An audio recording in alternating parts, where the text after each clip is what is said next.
কি ঠান্ডা লাগছে রে গুলটে।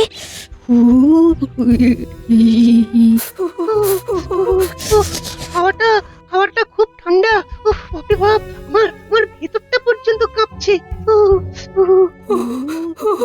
একটু পরে রোদটা উঠবে, তখন রোদ পোহানো যাবে আর ঠান্ডাও চলে যাবে।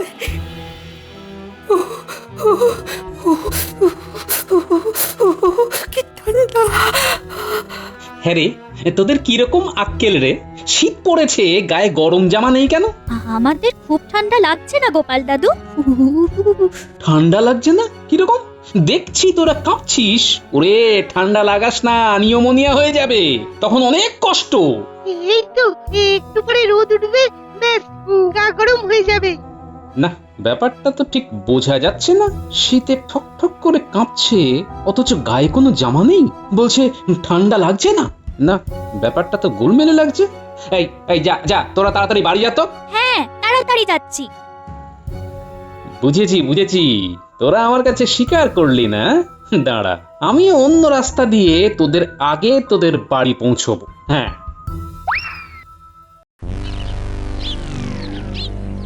না না না না, গোপালের জন্য অপেক্ষা করে লাভ নেই মন্ত্রী, সভার কাজ শুরু করো। গোপাল এখন খুব দেরি করছে মহারাজ। না না না না, গোপালের এটা ভারী অন্যায়। আসুক আজ, তারপর দেখাবো মজা। বড্ড ঠান্ডা গো। আচ্ছা, মেয়েটার গায়ে গরম জামা কিছু নেই? কি করব, কোথায় যাব? ঘরে নুন আনতে যে পান্তা ফুরোয়। ভেবেছিলাম তো শীত পড়ার আগে তোমাকে আর ওকে গরম জামা কাপড় কিনে দেবো, কিন্তু এভাবে যে ভগবান আমাদের মারবে না আমি তো ভাবিনি। এখন মহারাজের কাছে ধার শোধ করবো কি করে সেটাই ভাবছি। ঠিক বুঝেছি। বাচ্চাগুলোর শীতের জামা কাপড় নেই, আমারও তো মাসের শেষ অবস্থা, জমানো কিছুই নেই। কিন্তু কিন্তু ছেলে মেয়েগুলো তো ঠান্ডায় মরে যাবে। না না না না, আমাকে আমাকে কিছু একটা করতে হবে। মহারাজ, এত দেরি গোপাল করে না, কিছু একটা নিশ্চয়ই ঘটেছে। এটা তুমি ঠিক বলেছ বিজ্ঞানী, চিন্তা তো আমারও হচ্ছে।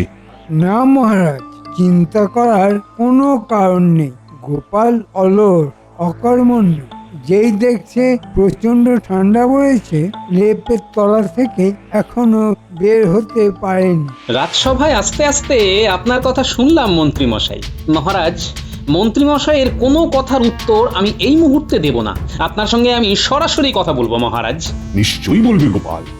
তোমার চোখ মুখের অবস্থা দেখে তো আমার মনে হচ্ছে ভয়ঙ্কর কিছু একটা ঘটেছে। কি হয়েছে? কেন এত বিচলিত তুমি? মহারাজ মহারাজ, আমি রাজসভায় আসবো বলে বেরিয়েছি, পথে আমার নাতি নাতনিগুলোর সঙ্গে দেখা। এই ভয়ঙ্কর ঠান্ডায় আমরা গরম কাপড়ে মুড়ে কাঁপতে কাঁপতে কাজ করছি, আর আর ওই বাচ্চাগুলোর গায়ে কোনো গরম পোশাক নেই মহারাজ। কি বলছো গোপাল?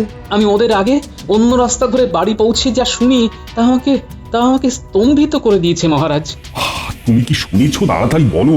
ভেবেছিলাম তো শীত পড়ার আগে তোমাকে আর ওকে গরম জামা কাপড় কিনে দেবো, কিন্তু এভাবে যে ভগবান আমাদের মারবে না আমি তো ভাবিনি। এখন মহারাজের কাছে ধার শোধ করবো কি করে সেটাই ভাবছি। আমি ওদের সামনে দাঁড়াতে পারলাম না। আমার গায়ে গরম চাদর, আর ওই বাচ্চাগুলোর পরনে পাতলা ফিনফিনে জামা, ঠান্ডায় কাঁপছে। আমি কি করে সামনে দাঁড়াই মহারাজ? থামো গোপাল, এবার থামো।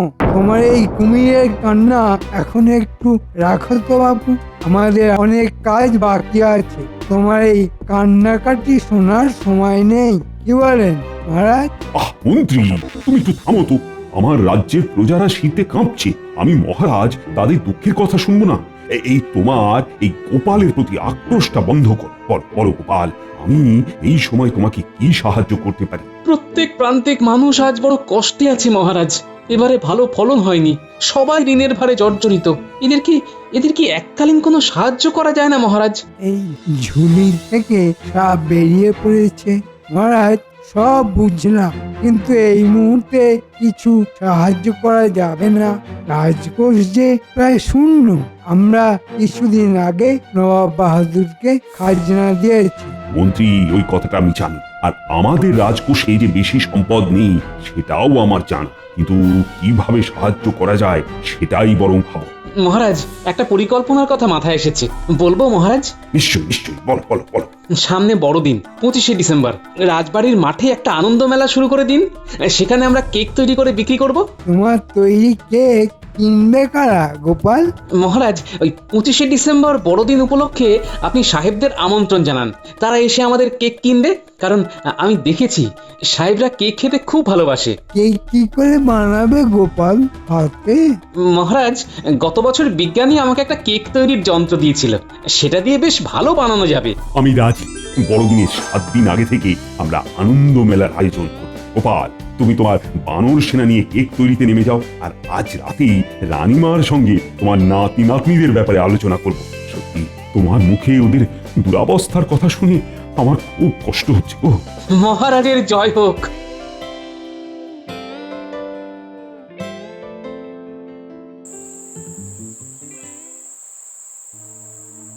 আজ সকালে পুটিদের দেখে মনটা এত খারাপ হয়ে গেল গিন্নি। এই শীতে আমরা যখন ঠকঠক করে কাঁপছি, তখন ওরা বিনা গরম জামা কাপড়ে ঘুরে বেড়াচ্ছে। সে কি ওরা গরম জামা পরেনি কেন? ওদের গরম জামা কাপড় নেই গো গিন্নি। আমি রাজামশাইকে পুরো বিষয়টা জানিয়েছি। এই মুহূর্তের অবস্থা খুব খারাপ গিন্নি। তাই আমি একটা পরিকল্পনা করেছি গিন্নি। কি পরিকল্পনা? আমরাও বড়দিন উপলক্ষে রাজবাড়ির মাঠে আনন্দ মেলার আয়োজন করব। এই মেলাতে আমরা কেক তৈরি করে বিক্রি করব, আর তাতে যা আয় হবে তা সব ওই গরিব মানুষদের জন্য গরম জামা কাপড় কিনতে ব্যবহার করা হবে। এ তো খুব ভালো প্রস্তাব।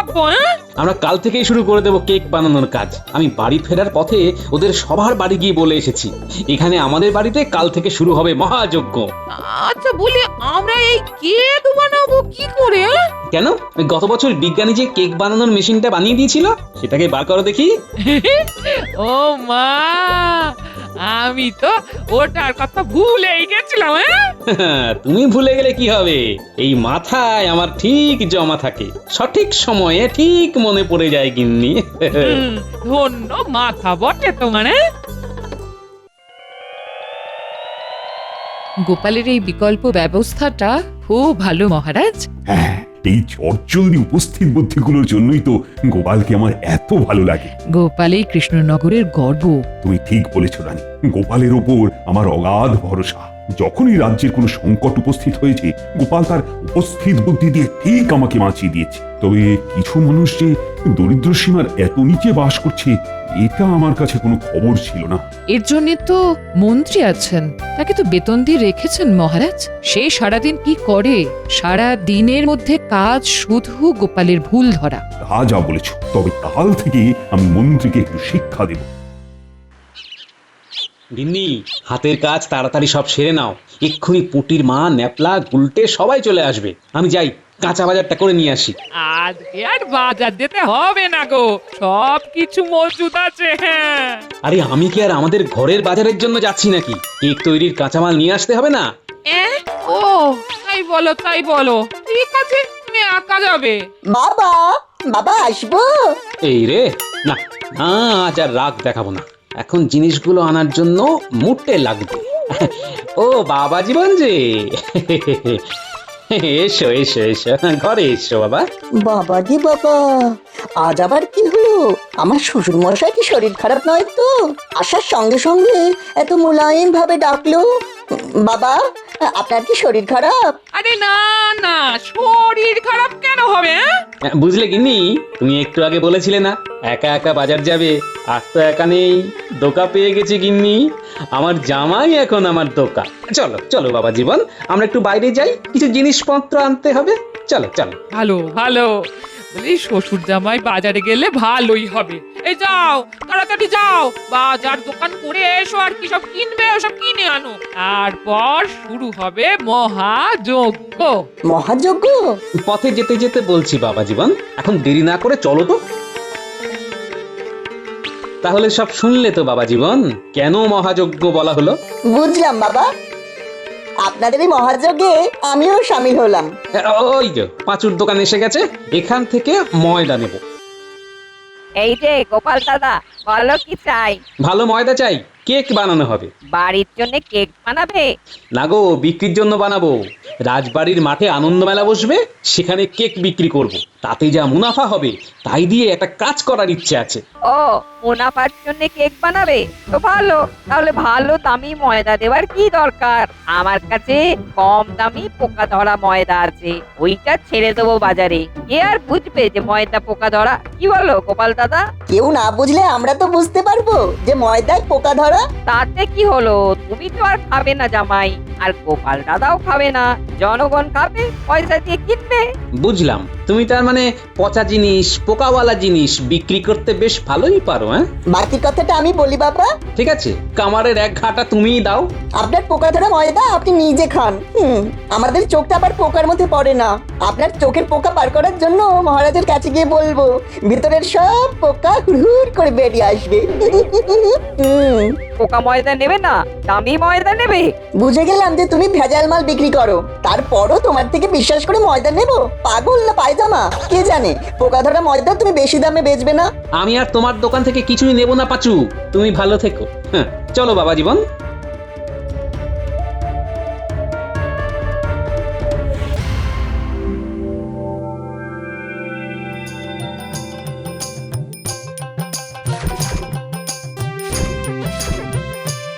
তোমার কি আক্কেল বলো তো?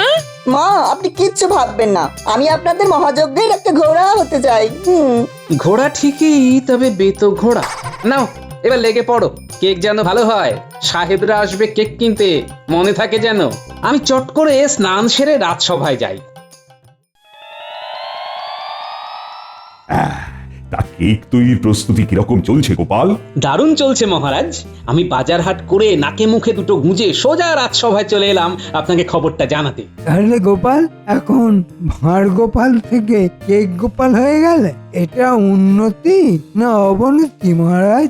উত্তরটা আমি দিচ্ছি মন্ত্রী মশাই। যার যেরকম দৃষ্টি সে সেরকম ভাবেই দেখবে। শকুনের দৃষ্টি ভাগার দেখে, সে ভাগার দেখবে। আর স্বচ্ছ লোকের দৃষ্টি যেরকম হয়, সে সবকিছু স্বচ্ছভাবেই দেখবে। এই আর কি। উত্তরটা ঠিক হলো মন্ত্রী মশাই।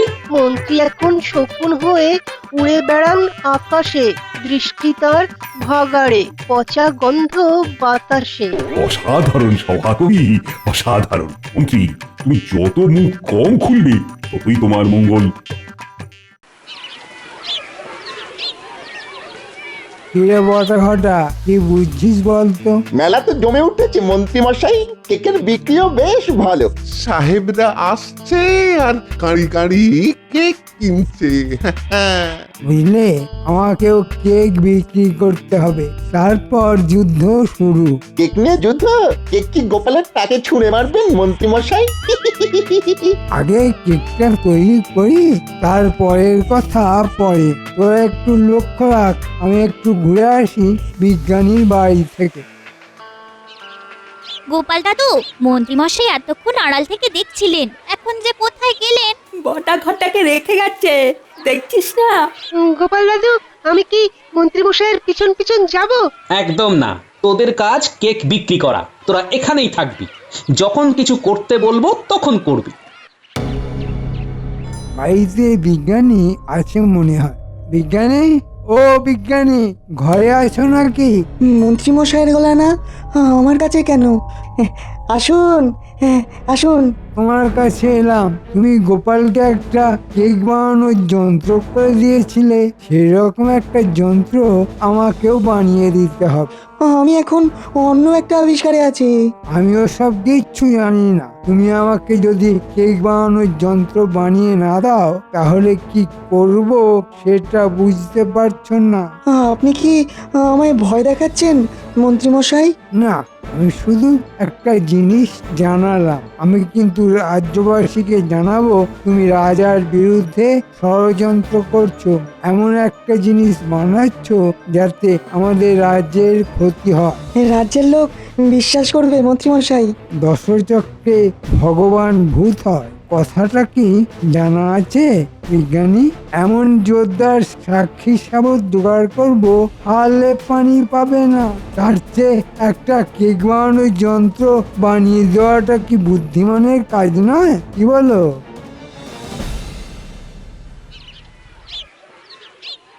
হেই কফি, আমাকে একটা কেক দাও। এই নিন সাহেব। ইহার মূল্য কত? মাত্র 5 মোহর সাহেব। বাহ, মূল্য বেশ কম। আমাকে দুটো কেক দাও। ওরে পুটি, তাড়াতাড়ি ভালো করে কাগজে মুড়ে সাহেবকে কেক দে।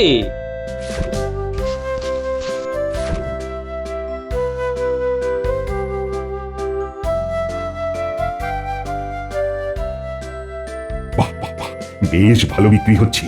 আমরা তাহলে প্রান্তিক মানুষদের হাতে গরম জামা কাপড় দিতে পারি, কি বলো? উদ্দেশ্য যেখানে ভালো মহারাজ, সেখানে ভগবানের আশীর্বাদ ঠিকই থাকে। ও মন্ত্রী মশাই, কি ভাবলেন? আমার সঙ্গে চলো, দেখতে পাবে আমি কি ভাবছি। তা আপনি তো ওই পাঁচুর দোকানের দিকেই যাচ্ছেন। আমিও কেক বানাবো, গোপালের সঙ্গে টক্কর দিতে হবে তো। আসুন মন্ত্রী মশাই, আসুন। কি সৌভাগ্য আমার। কম দামের ময়দা দাও, কেক বানাবো। গোপালও আমার দোকানে এসেছিল। তুমি কি গোপালকে ময়দা দিয়েছো? না, ও আমার থেকে ময়দা নেয়নি। আমি ওকে কম দামের ময়দা দিতে চেয়েছিলাম, আমাকে খুব অপমান করেছে। ঠিক আছে, তুমি কম দামের ময়দাটাই আমাকে দাও। গোপালের সঙ্গে আমার কেক যুদ্ধ চলছে। তাহলে আপনাকে ময়দার দাম দিতে হবে না। এই পোকা ধরা ময়দাই আমি আপনাকে এমনিই দিলাম। যুদ্ধে গোপালকে হারান, এটাই আমি চাই। ব্যাস, তুমি বললে আর আমি যুদ্ধে জিততে গেলাম।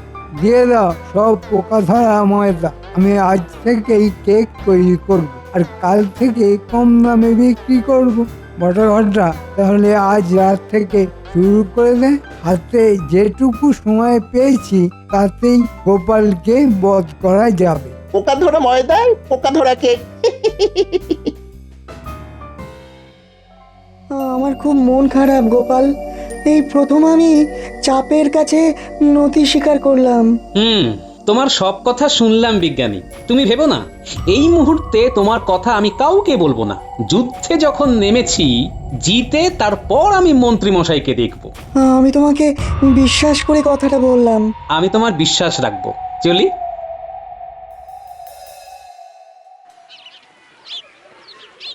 আসুন আসুন, মাত্র 1 মোহরে ভালো কেক।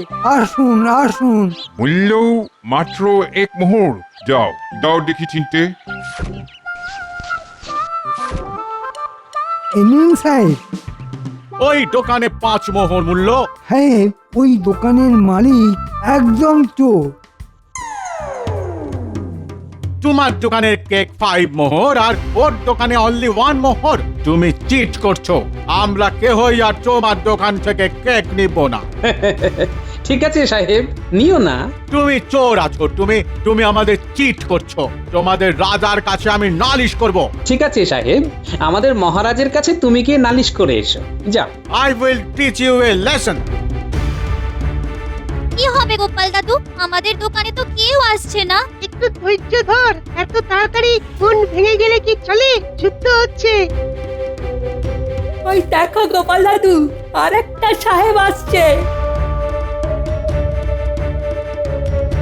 ওই দেখো, আর একজন সাহেব মন্ত্রী মশাইয়ের দোকানে ঢুকলো। কেক দাও। হেনরি বলল তোমাদের কেকের নাকি খুব কম দাম। কম দাম, কিন্তু স্বাদে গন্ধে ফাটাফাটি। ফাটাফাটি? ফাটাফাটি কি আছে? ও সাহেব, ফাটাফাটি মানে খুব ভালো। ওই দেখ পুটি, একটু আগে যে সাহেব মন্ত্রী মশাইয়ের দোকান থেকে কেক নিয়ে গেল, সে কেমন দৌড়ে আসছে দেখ। Impostor, you are a liar. এ কেক আছে না স্টোন আছে? কত রাখছেন কেন সাহেব? বলুন না কি হয়েছে। কি হইয়াছে? তোমার কেক তুমি নাও, ইহা কেক নয়। ঘটা, কিন্তু ঘটবার আগে পালা। এখানে থাকলে একটু পরে মার খেতে হবে রে। চল চল। দেখলি তো, যুদ্ধ এবার শেষ হলো। ও গোপাল দাদু, ওই সাহেবটাও তো ওখানে গেল। একটু আগে এখানে এসে তোমাকে বকে গেল। ওই দেখো গোপাল দাদু, সাহেবকে ছুঁড়ে মন্ত্রীর মাথায় মেরেছে। বলে বাবা রে, এ কি হলো? এ কেকে কিড়া আছে, ইনসেক্ট। হেনরি, এই দোকানের কেক ভালো নয়, আমি মহারাজকে বলেছি। ওই দেখ, মহারাজ ঢুকছে মন্ত্রী মশাইয়ের দোকানে। এবার আমি যাই, তোরা দোকানে বসে থাক আর রগড় দেখ। কি মন্ত্রী, তুমি পচা কেক বিক্রি করছো? তুমি তো আমার বদনাম করে দিচ্ছ। এই সাহেবরা আমার অতিথি, বড়দিনে আমি এদের আমন্ত্রণ জানিয়েছি, আর তুমি কিনা এই অপকর্ম করছো। মহারাজ কি বলবো মহারাজ, শকুনের দৃষ্টি তো ভাগাড়ের দিকেই থাকে।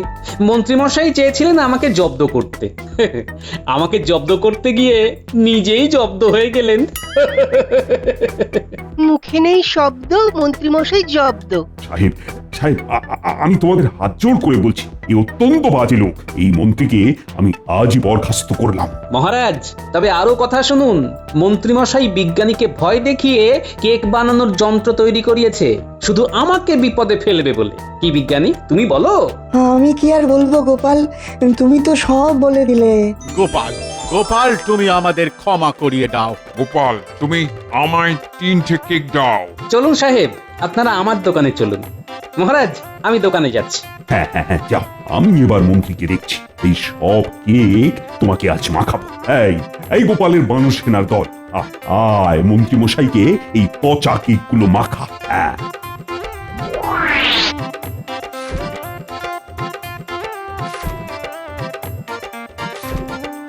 এই যে দিলাম একটা পচাকে। আমি আমার লাভ।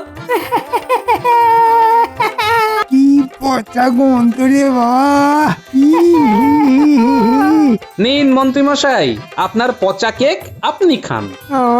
আমার ভুল হয়ে গেছে মহারাজ, আমি আর করব না। আর যে রাজ্যের ক্ষতি করে তাকে আমি ক্ষমা করতে পারবো না। উল্টি উল্টে ন্যাপলা, তোরা থামবি না। দোকানের সব কেক মন্ত্রীর গায়ে মাখা। পচা কেক পড়লো গিয়ে মন্ত্রীমশাইয়ের টাকে, সেই কেক বসে খায় একটা কালো কাকে। মেরি ক্রিসমাস মহারাজা। মেরি ক্রিসমাস মানে শুভ বড়দিন। Merry Christmas.